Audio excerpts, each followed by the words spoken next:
then I know you can't tell us all the details of who's been fired unless you can't do like if this happened right at that time after we walked out.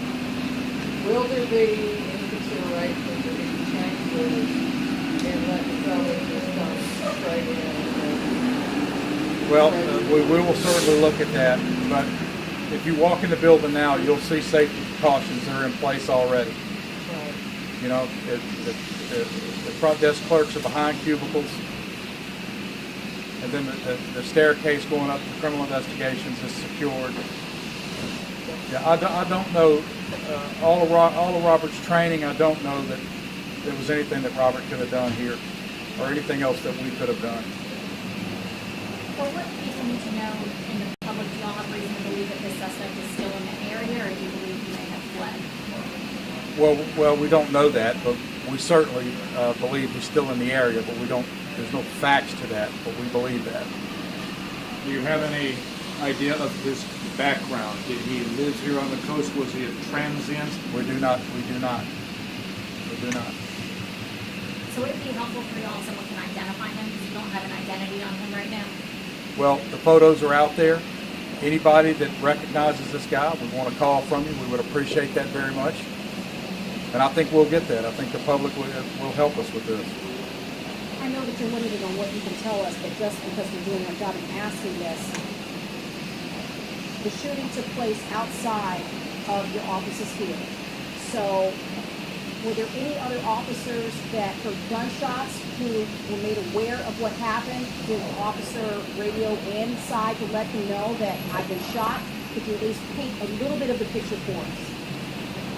This is Robert's car right out here. That's where it took place, right there. Other officers were already responding here. There was a perimeter that was set up within just a few minutes. A pretty intense perimeter. So officers were already close when this took place. Chief, is there any surveillance or anything that shows where that suspect might have headed towards out here in that parking lot? That I can't release.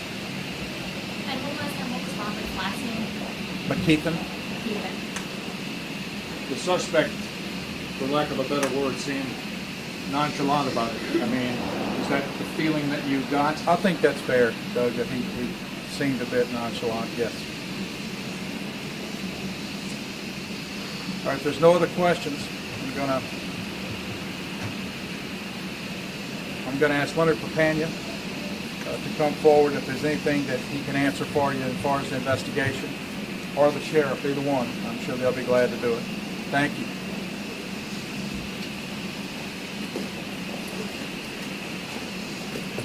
Good morning. My name's Leonard Papania. I'm Chief of Police in Gulfport. Spelling on the last is P-A-P-A-N-I-A. With me is Sheriff Troy Peterson of the Harrison County Sheriff's Office. Our departments are working jointly on this investigation. This is a very active investigation right now. We've been joined by our federal, state, and local counterparts. Most importantly, we need our community to help us on this one. We have disseminated some photos. Any information that can be gotten from those, we certainly ask for that feedback.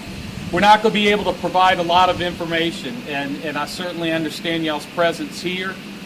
And I know you're here on behalf of our community because everyone is concerned.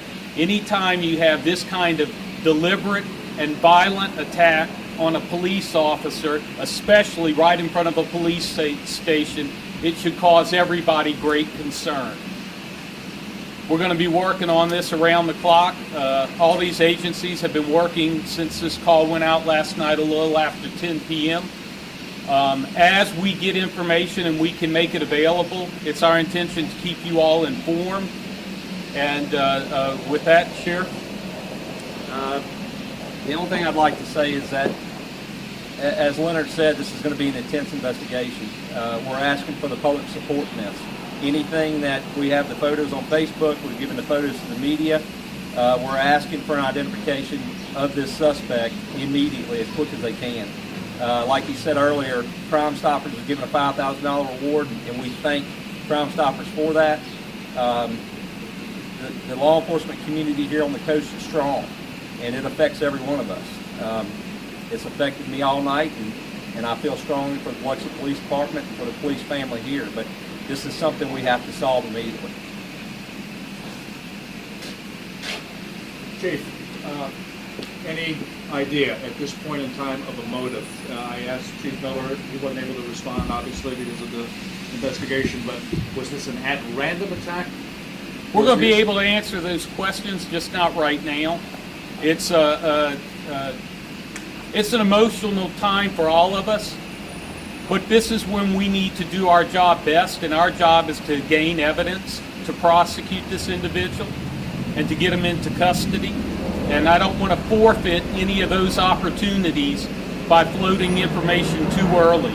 I just ask that our community work with us and trust in what we're trying to do here.